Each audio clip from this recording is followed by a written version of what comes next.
Round up horror में आप सभी का स्वागत है। मैं लेकर आया हूँ एक ऐसी कहानी जिसे सुनकर आपके रोंगटे खड़े हो जाएंगे। तो चलिए बिना किसी बात के कहानी को शुरू करते हैं। उससे पहले चैनल को सब्सक्राइब कर दो। उस बिल्डिंग के ऊपरी फ्लोर के कुछ फ्लैट्स लॉक थे तो कुछ खुले हुए थे। उनमें कोई भी रहना नहीं चाहता था। नीचे के फ्लोर्स में रहने वाले लोग कभी भी ऊपर की तरफ रात तो रात दिन में भी नहीं जाते थे। ऊपरी फ्लोर के जस्ट नीचे फ्लोर में जो फ्लैट्स बने हुए थे उनमें रहने वाले लोग भी डरे सहमे रहते थे। कभी कभी ऊपर वाले माले से ऐसी आवाजें आती थी जैसे कोई दौड़ रहा हो। एक शाम मिसेस पारेख जो कि ऊपर वाले माले में जस्ट नीचे वाले माले में रहती थी, उनकी बिल्ली सीढ़ियों से चढ़कर ऊपर फ्लोर पर चली जाती है और बिल्ली सुबह खून से लथपथ सीढ़ियों पर मरी हुई मिलती थी। मिसेस पारेख ऊपर फ्लोर पर जाने वाली सीढ़ियों पर लोहे का दरवाजा लगा देती है और उसे लॉक कर देती है। बिल्डिंग में लिफ्ट भी लगी हुई थी, लेकिन ऊपर वाले माले पर जाने के लिए कोई धोखे से भी लिफ्ट का बटन न दबा पाता। एक दिन कुछ लड़के शहर घूमने आते हैं और बिल्डर से कुछ जान पहचान होने के कारण वह उस बिल्डिंग के ऊपरी माला पर ठहरने के लिए कहते हैं। चेयरमैन और बिल्डिंग के अन्य लोग उनको ऊपर जाने से मना करते हैं, पर वह नहीं मानते हैं और लिफ्ट के द्वारा वह उस बिल्डिंग के ऊपर वाले माले पर पहुंच जाते हैं। वह लड़के 2-3 रूम की सफाई करते और धुलाई करते हैं। उनमें से 2 रूम मिसेस पारेख के बेडरूम्स के बिल्कुल नीचे बना हुआ था। धुलाई के पानी से कुछ बूंद मिसेस पारेख के सीलिंग के उनके बेड पर टपकती है। दिन भर तो सब कुछ ठीक ही रहता है, लेकिन रात बहुत भयानक होने वाली थी।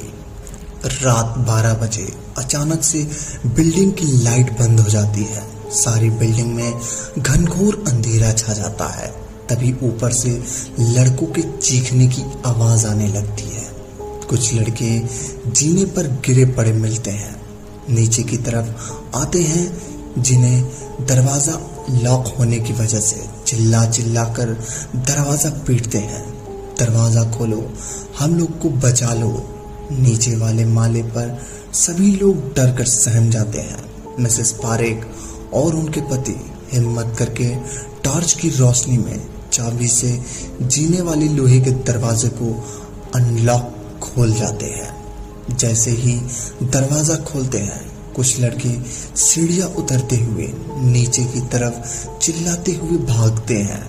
सभी लोग भागो भागो, सभी लोग अपनी जान बचाओ। मिसेस पारेख जल्दी से सीढ़ी का दरवाजा फिर से बंद कर देती हैं। बिल्डिंग की लाइट आ जाती है।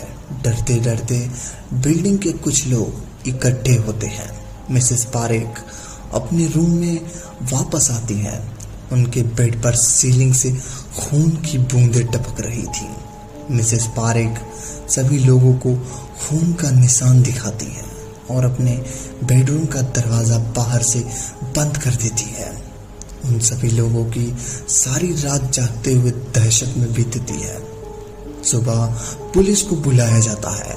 4-5 सिपाही और इंस्पेक्टर बिल्डिंग के ऊपरी माले पर जाते हैं। उन्हें 2 लड़के और 1 लड़की की लाश मिलती है। बिल्डिंग के सभी लोग आश्चर्य होते हैं कि सभी ने तो लड़कियों को आते देखा था, लेकिन लड़कों की लाश के साथ लड़की की लाश कहां से आ गई। अब यह बिल्डिंग खूनी और भयानक बिल्डिंग बन चुकी थी। पहले यह बिल्डिंग ऐसी नहीं थी। कुछ वर्षों पहले इस बिल्डिंग के ऊपर माले में पूनम एक फ्लैट खरीदकर अपनी मां के साथ रहने लगी थी। पूनम एक कम उम्र की कमसीन हसीना थी। उसका विवाह होने के बाद पहले तो कुछ दिन तक उस ससुराल में ठीक ठाक रहा, तुरंत ससुराल पक्ष के लोगों ने रवैया और पति के द्वारा प्रताप पीड़ित किए जाने के विवाह ज्यादा नहीं टिक पाया था और पूनम का तलाक हो गया। शादी विवाह संबंधों के मामलों में जब टिक नहीं पाते हैं तो वर पक्ष के लोग वधु पर, तो वही वधु पक्ष के लोग वर पर आरोप और प्रत्यारोप लगाते हैं कि वर पक्ष के लोग का कहना था कि पूनम के घर को कोई भी कामकाज नहीं आता था। वह देर रात तक सोती रहती थी, ज्यादा मॉडर्न है, बड़ों को जवाब देती है, अपने पति पर बिल्कुल भी नहीं सुनती और वे पूनम के चाल चरित्र पर भी संदेह व्यक्त करते थे। वही पूनम भी माँ का कहना था कि पूनम के ससुराल वाले निष्ठुर हैं और पूनम को प्रताड़ित करते हैं, दहेज लोभी थे, आए दिन कुछ ना कुछ मांग करते रहते थे। मैंने अपनी माँ पूनम को इतना कुछ दहेज में दिया था, उन्होंने सब हड़प लिया था। पूनम को ठीक तरह से खाने भी नहीं देते थे, उसे उसके आभूषण में पहनने नहीं देते थे और ना अपनी बूढ़ी लाचार अकेली माँ से मिलने देते थे और ना ही मोबाइल फोन पर बात करने देते थे। अजीब प्रकार के लोग थे। पूनम खूबसूरत की मिसाल थी। उसकी खूबसूरती से उसकी ननद और रिश्तेदार जलन हसद रहते थे। पूनम के रिश्तेदार में कुछ कानाफूसी यह भी होती थी कि लड़का नपुंसक है, उसमें मर्दानगी की कमी है, वह पूनम को कभी भी खुश नहीं रख सकता है। इन सब बात पर तंग होकर पूनम ने अपने पति को तलाक करा ली। पति और उसके परिवार पर दहेज प्रताड़ना का केस भी कर दिया। इसके वजह से पूनम को कई लाख मुआवजा मिला था। पूनम के पिता पहले इस दुनिया से जा चुके थे। उसकी माँ को फैमिली पेंशन मिलती थी। पैसों की पहल से ही वह कभी नहीं हुई थी। कुल मिलाकर पूनम और उसकी माँ दोनों एक दूसरे के लिए अकेली बची थी। पूनम माँ को बहुत परवाह करती थी, उसकी खिदमत, दवाइयाँ आदि बहुत ध्यान रखती थी। पूनम के फ्लैट के बाजू वाले फ्लैट में एक लड़का चरण रीज रहने वाले के लिए आया। वह शहर में एक प्राइवेट कंपनी में जॉब करता था। फ्लैट उसके रिश्तेदारों का होने के कारण वजह से उसमें कम रेंट पर रहने लगा था। पूनम और चरणजीत की बालकनी एक दूसरे के बाजू में बनी हुई थी। चरणजीत ने जब पूनम को पहली बार अपनी बालकनी में देखा तो वह उसकी सुंदरता का कायल हो गया। हालांकि पूनम ने कभी भी चरणजीत पर कोई तवज्जो नहीं की थी। दोनों के फ्लैट आसपास बने होने के कारण उन लोगों में थोड़ी थोड़ी जान पहचान थी। एक दिन रात में पूनम और उसकी माँ ब्लड प्रेशर के शुगर लेवल बढ़ जाने के कारण तबीयत बहुत खराब हो जाती है। पूनम को अपनी माँ को अस्पताल लेकर जाने के लिए किसी की मदद की जरूरत थी। पूनम ने न संकोच करते हुए चरणजीत के फ्लैट का दरवाजा खटखटाया। कुछ देर बाद चरणजीत ने दरवाजा खोलता है तो पूनम के सामने देखकर अवाक रह जाता है। चरणजीत ने कुछ बोलने से पहले ही पूनम उसे अपनी माँ की तबीयत के बारे में बताती है और उसे मदद के लिए कहती है। चरणजीत पूनम से कहता है, रात बहुत हो चुकी है और मुझे सुबह अपने काम पर भी जल्दी जाना है। आप एक काम करो, वॉचमैन से मदद मांग लो। मैं अभी रात को आपकी कोई मदद नहीं कर सकता हूँ। पूनम यह सुनकर स्तब्ध हो जाती है और वापस अपने फ्लैट में चली जाती है।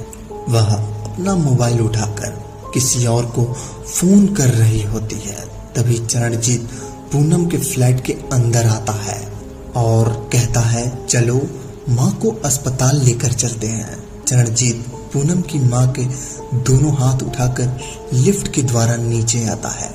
वॉचमैन से टैक्सी बुलाने को कहता है। तीनों लोग टैक्सी से अस्पताल के लिए रवाना हो जाते हैं। रास्ते में पूनम बहुत ही चिंताग्रस्त रहती है। वह बार बार अपनी माँ की तरफ देखे जा रही थी।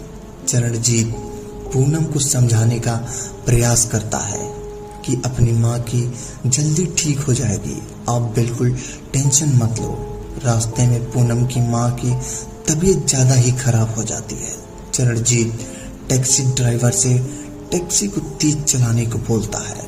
थोड़ी देर बाद वे लोग अस्पताल पहुंच जाते हैं। अगले दिन चरणजीत अस्पताल जाकर पूनम की माँ का हालचाल पूछता है और उसे शीघ्र स्वस्थ होने का कामना करता है। 2 दिन के बाद पूनम की माँ के अस्पताल से अपने घर आ जाती है और चरणजीत को अपने पास बुलाकर उसका शुक्रिया अदा करती है। अब पूनम को तवज्जो चरणजीत की तरफ बढ़ने लगी थी। तो आखिर कौन था उस बिल्डिंग में और चरणजीत और पूनम का आगे क्या हुआ, जानने के लिए मिलते हैं अगले भाग में। तब तक के लिए धन्यवाद। अगर कहानी पसंद आ रही हो तो वीडियो को लाइक और चैनल को सब्सक्राइब कर दो ताकि हमारी आने वाली कहानियाँ सबसे पहले आप तक पहुँचे।